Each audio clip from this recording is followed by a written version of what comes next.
সকল রাজনৈতিক দল যারা ফ্যাসিবাদ বিরোধী সংগ্রামে রাজপথে ছিলেন তাদের মধ্যে এমন একটি নির্বাচনী কৌশল, এমন একটি নির্বাচনী সমঝোতা আমি আহ্বান জানাই যে রাজনৈতিকভাবে ফ্যাসিবাদের কবর নষ্ট হতে পারে।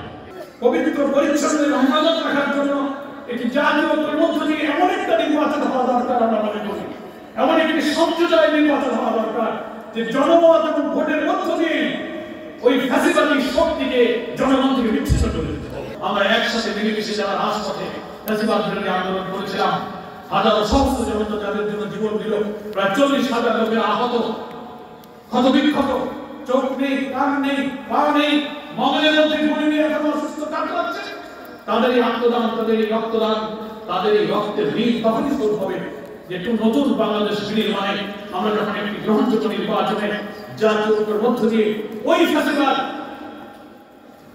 যারা নিষ্ঠুর নির্মমভাবে মানুষকে হত্যা করেছে, 5 তারিখে বিদায় নেওয়ার সময়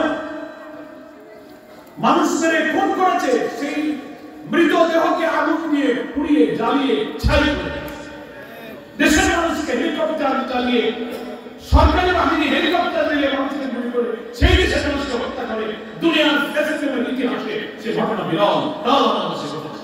সকল রাজনৈতিক দল যারা ফ্যাসিবাদ বিরোধী সংগ্রামে রাজপথে ছিলেন তাদের মধ্যে এমন একটি নির্বাচনী কৌশল, এমন একটি নির্বাচনী সমঝোতা আমি আহ্বান জানাই যে রাজনৈতিকভাবে ফ্যাসিবাদের কবর নষ্ট হতে পারে, ঐক্য সংহতি ক্ষতিগ্রস্ত হয়, দূরত্ব বৃদ্ধি পায়, এমন কোন আচরণ থেকে, এমন কোন কথা থেকে, এমন কোন চিন্তা থেকে আমাদেরকে মুক্ত থাকতে হবে।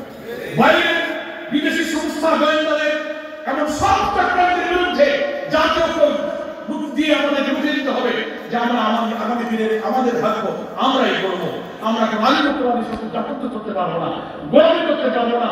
আমরা এমন একটি জিওগ্রাফিক্যাল স্ট্র্যাটেজির মধ্যে আছি, আমাদের জন্মভূমি বাংলাদেশটা চতুর্দিক থেকে একটি আমাদের এমন একটি দেশ যারা আমরা বেষ্টিত, যারা আমাদের এই দেশের শান্তি এবং কল্যাণ কখনো কামনা করে, যারা আমাদের দেশের ক্ষতি, ব্যবসা বাণিজ্য, আমাদের কানেক্টিভিটি, আমাদের স্বার্থ, আমাদের মূল্যবোধ, আমাদের স্বাধীনতা, আমাদের অখণ্ডতা, আমাদের জীবনমানের উন্নয়নের ব্যাপারে তারা কখনোই কোনোদিন কল্যাণকর পদক্ষেপ নেয় নাই। তারা সবসময় আমাদের শত্রুতা করে নিয়েছে।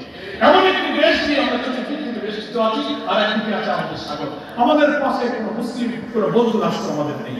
যে অন্তর্বর্তীকালীন সরকারের প্রধান প্রফেসর ডক্টর মোহাম্মদ ইউনূস সাহেব সহ যারা আজকে উপদেষ্টার দায়িত্বে আছেন, তারা তো এই ক্ষমতা নিজেরা চেয়ে নেননি, জনগণ আকাঙ্ক্ষা করি তাদেরকে নিয়ে এসে বসিয়েছে নাকি বলেন। ফলে উপদেষ্টা পরিষদকে এটা উপলব্ধি করতে হবে যে আমরা এসেছি এদেশের গণমানুষের আকাঙ্ক্ষার প্রতিফলন হিসেবে। বলে আমাদের কোনো সিদ্ধান্ত, কোন পদক্ষেপ, কাকে আপনি উপদেষ্টা নিয়োগ করবেন, কাকে আপনি ডিসি হিসেবে পরিচালনা করবেন, কাকে সচিব বানাবেন, কাকে ডিজি বানাবেন, কাকে ওসি বানাবেন, তারা যেন ফ্যাসিবাদের দোষর না হয়, তারা যেন স্বাধীনতা, সার্বভৌমত্ব, ইসলামী মূল্যবোধের জন্য হুমকির কারণ না হয়, এটা বাছাই করে আপনাদেরকে নিয়োগ দিতে হবে। আমাদের বোঝা গেল আপনি বসেছেন যে গণ আকাঙ্ক্ষার ভিত্তিতে রাষ্ট্র শাসন করতে এসে আপনি সেই গণ আকাঙ্ক্ষা ভুলে গেছেন, এটা মনে রাখতে হবে। আপনি হাজারো শহীদের রক্তের উপরে দাঁড়িয়ে আছেন, সেই রক্ত এখন শুকায়নি, নিহতদের মায়ের, পিতার, শিশুর চোখের কান্না, তাদের অশ্রু এখনো শুকায়নি, আহত, নির্যাতিত, ক্ষতবিক্ষত মানুষের হাসপাতালে বাড়িতে চিৎকার করছে, তাদের কান্না, তাদের কষ্ট এখনো ফোরায়নি। অথচ আপনারা এমন কিছু সিদ্ধান্ত নিচ্ছেন যা জনগণ কিন্তু পছন্দ করছে না, বিতর্ক করছে। যারা ইসলামী মূল্যবোধ, আমাদের স্বাধীনতা, আমাদের জাতিসত্তা, যারা দেশের আলেম ওলামা ইসলামী চিন্তা চেতনার বিরুদ্ধে বক্তব্য রেখে ভূমিকা